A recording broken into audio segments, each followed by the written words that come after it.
అగ్నిమిచ్ఛధ్వం భారతాః. అది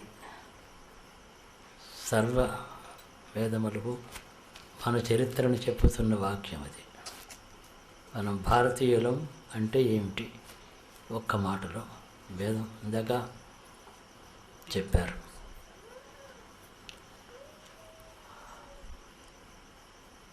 ఆ అగ్ని అనే మాటకు భారత శబ్దానికి పూర్తిగా సమన్వయం. భా అంటే తేజస్సు, రథాహ దాని యందు ఇచ్చగలిగిన వారు. కేవలం ఒకనొక తేజస్సు ఏదైతే అవిచ్ఛిన్నంగా అనాదిగా అనంతంగా సర్వత్రా వ్యాపించి ఉన్నదో దాని యందు ఇచ్చ కలిగి దానిని ఉపాసించేవారు భారతీయులు, భారత.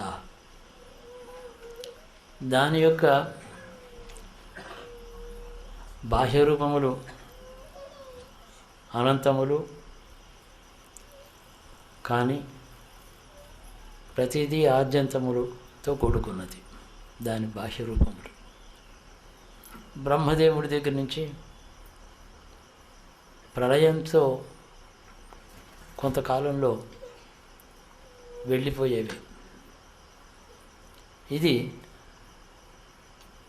అనేకత్వం కలిగినటువంటి బాహ్య స్వరూపం యొక్క స్థితిది.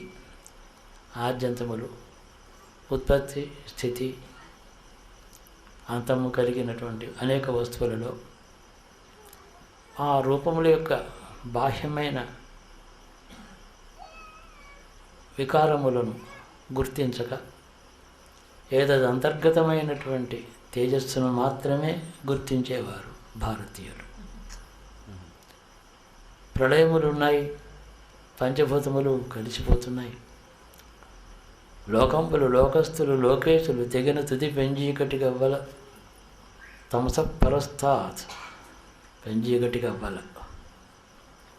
ఒక్క వెలుగు ఎప్పుడు ఉంటుందే దానిని మాత్రమే ధ్యేయంగా పెట్టుకొని ఆరాధించేవారు భారతీయులు.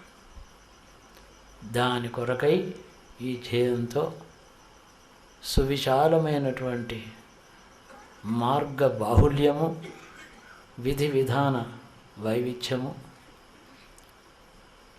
అంతా కూడా మళ్ళీ సమన్వయము కలిగి ఉన్నటువంటి ఒక మహా సంస్కృతి భారతీయత.